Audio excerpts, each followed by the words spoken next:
Second Chronicles chapter 33. Manasseh was 12 years old when he began to reign, and he reigned 50 and 5 years in Jerusalem, but did that which was evil in the sight of the Lord, like unto the abominations of the heathen, whom the Lord had cast out before the children of Israel. For he built again the high places which Hezekiah his father had broken down, and he reared up altars for Baalim, and made groves and worshipped all the hosts of heaven and served them. Also he built altars in the house of the Lord, whereof the Lord had said, in Jerusalem shall my name be forever. And he built altars for all the host of heaven in the two courts of the house of the Lord. And he caused his children to pass through the fire in the valley of the son of Hinnom. Also he observed times, and used enchantments, and used witchcraft, and dealt with a familiar spirit, and with wizards. He wrought much evil in the sight of the Lord, to provoke him to anger.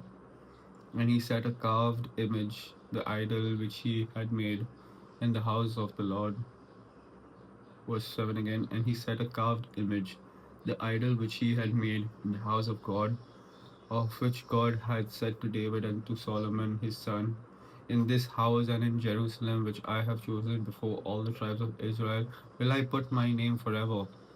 Neither will I any more remove the foot of Israel from out of the land which I have appointed for your fathers, so that they will take heed to do all that I have commanded them, according to the whole law and the statutes and the ordinances by the hand of Moses. So Manasseh made Judah and the inhabitants of Jerusalem to err and to do worse than the heathen, whom the Lord had destroyed before the children of Israel.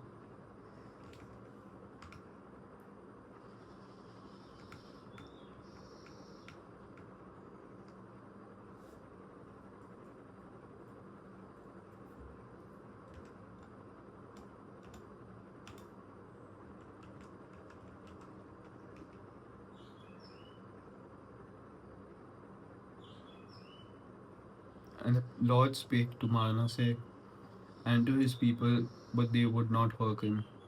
Wherefore the Lord brought upon them the captains of the hosts of the king of Assyria, which took Manasseh among the thorns, and bound him with fetters, and carried him to Babylon. And when he was in affliction, he besought the Lord his God, and humbled himself greatly before the God of his father, and prayed unto him, and he was entreated of him, and heard his supplication, and brought him again to Jerusalem into his kingdom. Then Manasseh knew that the Lord was he was God. Now after this he built a wall without the city of David on the west side of Gihon in the valley, even to the entering in at the fish gate, and compassed about Ophel, and raised it up a very great height, and put captains of war in all the fenced cities of Judah. And he took away the strange gods and the idol out of the house of the Lord, and all the altars that he built in the mount of the house of the Lord and in Jerusalem, and cast them out of the city. And he repaired the altar of the Lord, and sacrificed thereon peace offerings and thank offerings, and commanded Judah to serve the Lord God of Israel. Nevertheless, the people did sacrifice still in the high places, yet unto the Lord their God only.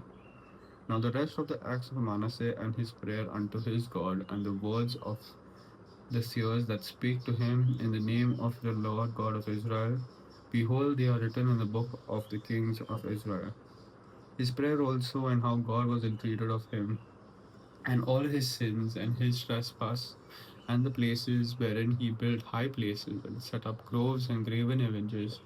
Before he was humbled, behold, they are written among the sayings of the seers. So Manasseh slept with his fathers, and they buried him in his own house. And Ammon his son reigned in his stead.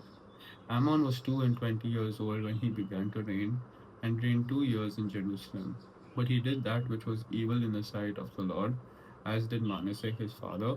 For Ammon sacrificed unto all the carved images which Manasseh his father had made, and served them, and humbled not himself before the Lord, as Manasseh his father had humbled himself. But Ammon trespassed more and more, And his servants conspired against him and slew him in his own house. But the people of the land slew all them that had conspired against King Ammon, and the people of the land made Josiah his son king in his stead.